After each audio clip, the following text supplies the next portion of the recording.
Hi guys, this is Mutia Vision and I am recording here from this beautiful beach in Makaha Valley behind me. I'm in paradise, y'all. But let me tell you something. Even though I am in paradise, y'all, there's some foolishness, there's some bumfoolery that is going on here that I want to talk about. So welcome to the next levels. All right. Yesterday, my 22-year-old was swimming on this beach, right? And the waters were kind of rough and she injured her left knee. A rough wave knocked her leg in the opposite direction. It made a popping sound. And she was really hurt. I didn't realize how severe it was. I picked her up in the car and brought her back to my mother's condo. And, you know, through the night, I'm noticing that every time she turns, she's crying in her sleep. She's moaning.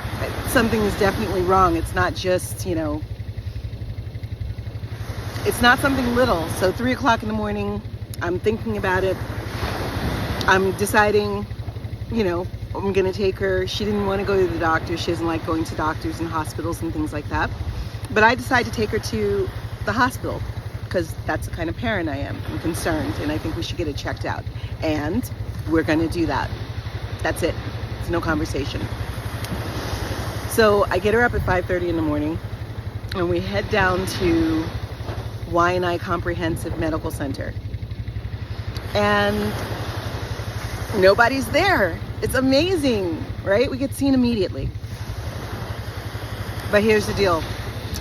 This Hawaiian guy comes and he examines Wisdom's knee and he asks all the appropriate questions and all of this stuff.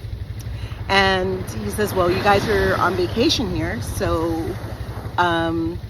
you know, you'll need to follow up when you get back home. I said, but that might be in 2 months, might be in a month.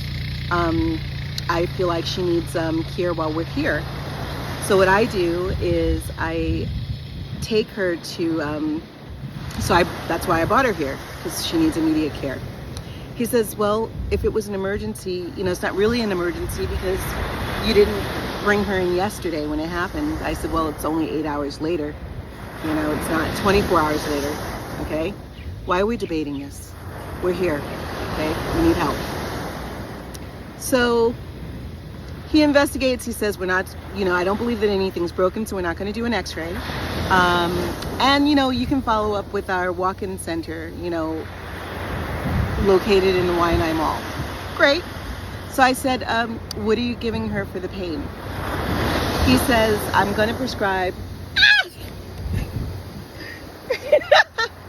The water is about to come up over this mountain, y'all.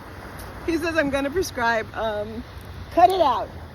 This is my cats of my 9 tails cats or something like that. My mom gave me. I'm beating back the ocean, guys. So he says he's going to prescribe Tylenol and Motrin. And this is with the understanding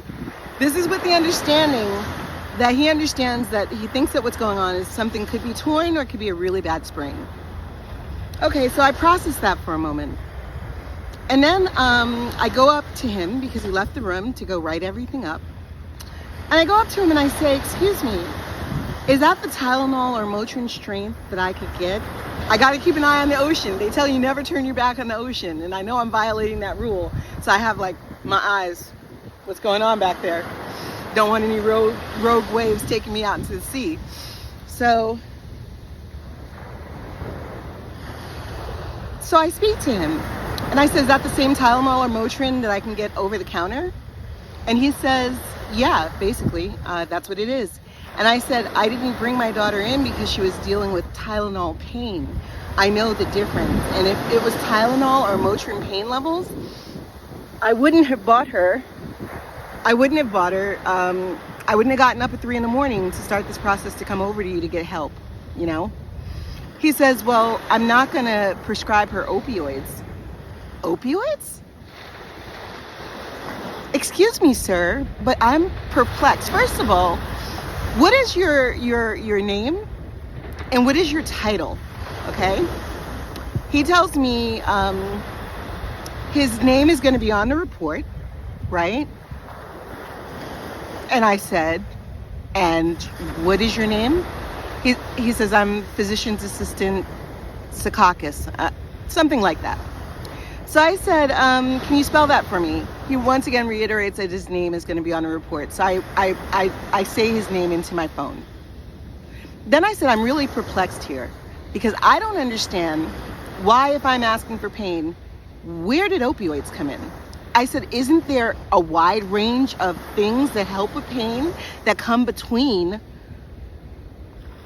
Tylenol and Motrin and opioids? And he said, basically, that's that.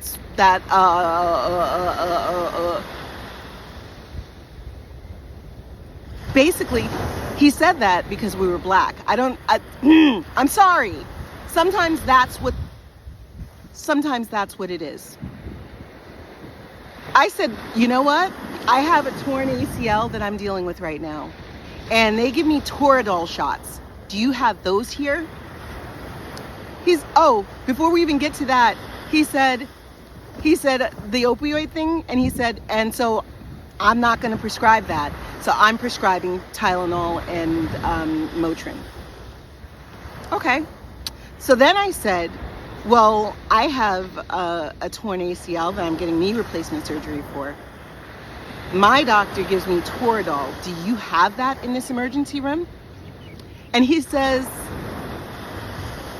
we do. So once again, I'm perplexed. Why did you jump from Tylenol to Motrin to tell me that you're not going to prescribe opioids for my daughter? Because that makes no sense to me at all.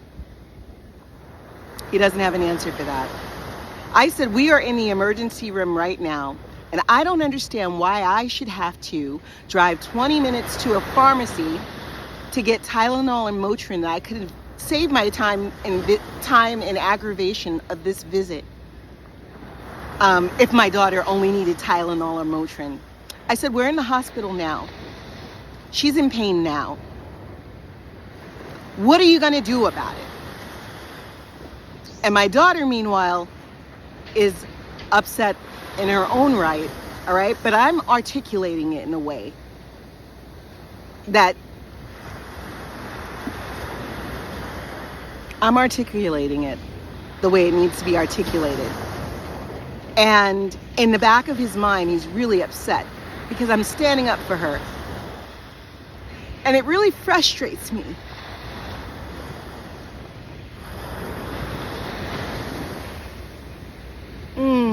I just need some of that sun right now.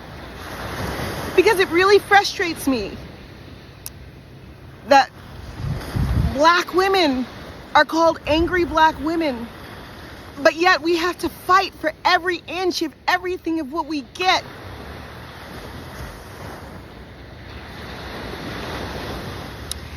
And there are people, this Hawaiian physician's assistant is browner than I am, more melanated than I am. And you want to disregard my pain? The colonizers came into Hawaii and did all of these horrible things to the Hawaiian people. And this same Hawaiian person is going to look at my melanin and reduce the pain of and suffering of my daughter to no big deal, Tylenol and Motrin. I said, sir, you do understand that her knee made a popping sound, right? And that this could very well be something really serious, right? If it was a tear, if it's a torn meniscus, or if it's a tear, ligament tear, which you're suspecting, right? Does that rise to the level of Tylenol and Motrin, sir?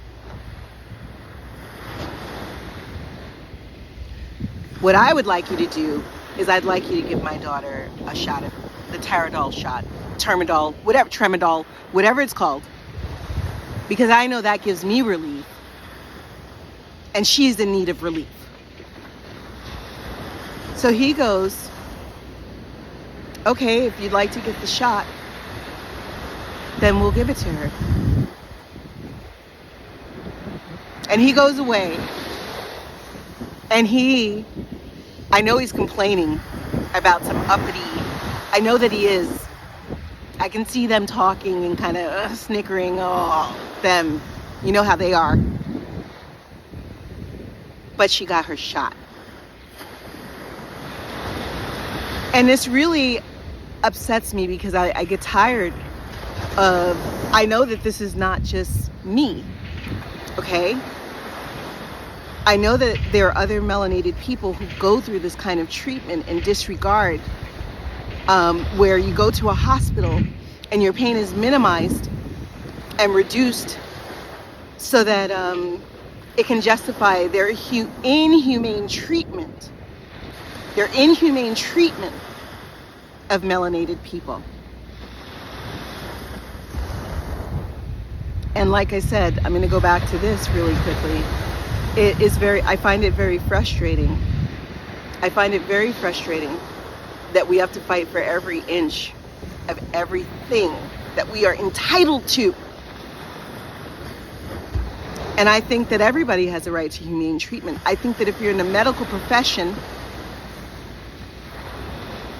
and you can't respect all human beings, then you don't deserve to be there.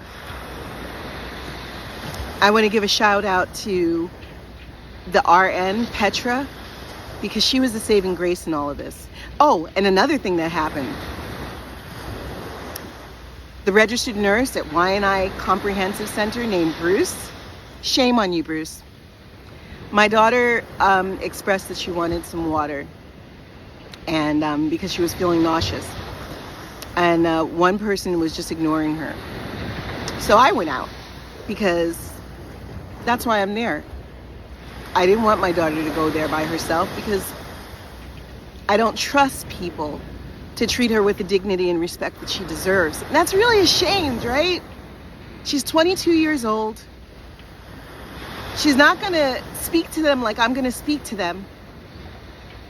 They would probably just call security because she's going to get upset and express her rightful rage at the way she's being treated. But she needed water. One person was like, well, we don't really have water. So I went to another person because I will go to the door that opens. I can get 1,000 no's. I'm going to keep going until I get the answer that I need. So I said she needs water. Someone said, well, if she's nauseous, then she shouldn't drink anything. I said she's not here for a head injury or stomach ache. She wants water because she's actually hungry. We didn't have an opportunity to eat, and she's hungry, just needs to fill her stomach. Okay? So it's taking like 10 or 15 minutes. So I go back out into the hallway, and I'm saying, can I get water? My daughter is saying, I need water because of whatever she's explaining. The nurse comes in and says, get back in your room. And he closes the door and he closes the shade, like out of sight, out of mind. And I open the door and I open the shade and I say, you should not be talking to us like we're animals. What is that? Go back to your room. Go back in your room. And then shutting the door and shutting the shades. That's disrespectful. All right? We're not making us, I'm standing up for us. We're standing up for ourselves, but I'm not yelling. This is the tone I'm speaking in. There's disdain on my face, but this is the tone that I'm speaking in. So he says, oh, that's hospital regulations because of COVID. I said, really? Because when the doctor left our room, he didn't close the door. So if it's hospital regulations, and how come and he's a PA assistant, the one I'm calling doctor. But I said, if it's regulations that the door and shades must be closed, then show me where it's written. He says to me, why are you arguing about that? I said, I don't write the rules, he said. I said, I'm not thinking that you write the rules, but if you're going to cite rules that you're enforcing, show me where that policy is written. I'll wait. I'm still waiting. And he left the room. And then he went with his PA assistant friend to hide their heads in the sand in a corner, while registered nurse Petra came and addressed my daughter with the most beautiful respect, gave her medicine, where she felt instant relief within a few minutes, and we went on our way. But once again, I ask you, why am I seen as a problem? Because I stood up for what is right, and I asked for what we're entitled to receive. It's not right. It's not fair. It happens all the time across America, every day. And I know I'm not alone. I've seen them do it to my mother. I've seen them try to do that with other family members. And that's why I say, when they have to go somewhere, take me with you. Because I don't mind fighting for you. I will stand up for what is right. They can look at me any kind of way they want, okay? Because they're dealing with someone who's intelligent, who knows how to write. And I will write the letters, and I will get them. If they ever get fired, it's not because I got them fired. It's because they didn't do the right thing in the first place. But I am also tired of carrying the label of being an angry black woman, because I stand up for my rights. And I won't let you walk over me, and I won't let you take me by the nose and lead me wherever you want me to go. That doesn't make me an angry black woman. It just makes me aware of my value. It just makes me intelligent. And it makes me look at you like, where's your common sense? Where's your humanity? Where's your respect? I just think more people need to treat others with dignity and really get back to that lesson of treating others the way that they would want to be treated. Because I don't care if I was another complexion and I walked into that emergency room and I was in pain, and it could have been a possible ligament injury or a tear or a rupture of something, I would not be given Tylenol and Motrin and told to go to my room like I'm an animal and treated with disdain and disregard.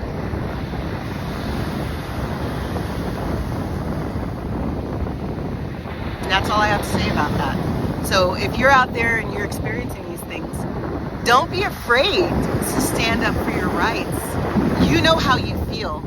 Don't let them just give you anything and you take it and walk away gladly. Don't do it. You have the right to be treated with dignity. You have the right to be treated with courtesy, with respect. And you have the right to be treated, okay? Because anything else is not treatment at all. You go into an emergency room and your leg was amputated by an accident and they give you Tylenol and Motrin. That's what I'm going to say that's the equivalent to. There's something wrong with that picture. And if you're in the healthcare profession and you're doing that, you need to do better. And if you're being treated by somebody who's in the medical profession who's doing that, you need to report them. Stand up for yourself, and then when you're done getting your treatment, write a strongly worded letter to administration, to the compliance department, to their managers. Let them know what's going on, because it's the only way that we're going to get respect. And it's unfortunate that it comes to that, but that's what it is, and I'm here for it.